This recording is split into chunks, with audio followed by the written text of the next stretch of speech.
We continue our reading of Lest We Forget, a daily devotional by author George R. Knight.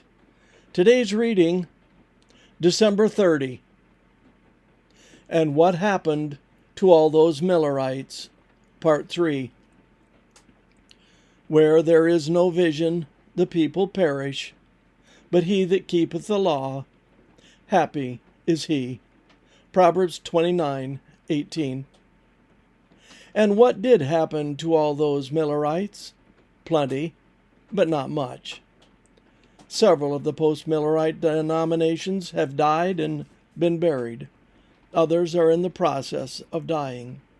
That is certainly the inference of Richard C. Nichols' 1973 History of the Church of God, Seventh Day, which concludes with a section entitled A Dying Church?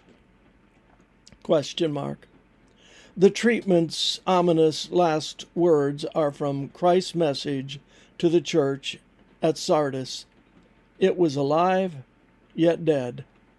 Similarly, the final section of Clyde Hewitt's 3-volume History of the Advent Christian, 1990, is, should a denomination be told, it's dying. Those thoughts bring us back to young Ellen White's first vision in December 1844. Before going there, we should point out that she made very few predictions, but perhaps her most interesting one is found at the very beginning of her ministry. Writing of the post-disappointment experience of the Adventist, she noted that, I saw a straight and narrow path, cast up high above the world. On this path, the Advent people were traveling to the city, which was at the farther end of the path. They had a bright light set up behind them at the beginning of the path, which an angel told me was the midnight cry. This light shone all along the path and gave light for their feet, so that they might not stumble. If they kept their eyes fixed on Jesus, who was just before them, leading them to the city, they were safe. But some soon grew weary. Others rashly denied the light behind them, and said that it was not God that had led them out so far. The light behind them went out, leaving their feet in perfect darkness, and they stumbled and lost sight of the mark and of Jesus, and fell off the path down into the dark and wicked world below. Early Writings, page 14 and 15.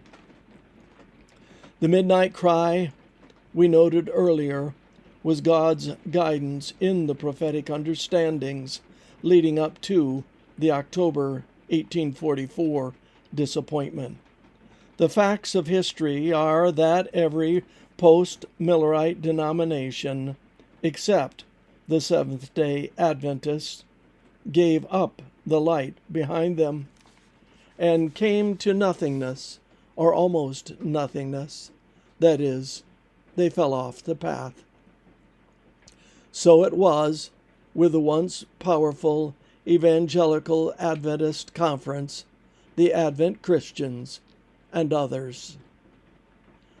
By way of contrast, the one group that maintained the prophetic foundation continues to prosper as a dynamic worldwide movement. The only thing it has to fear is forgetting the Lord's leading in its past history. This concludes our reading today of Lest We Forget.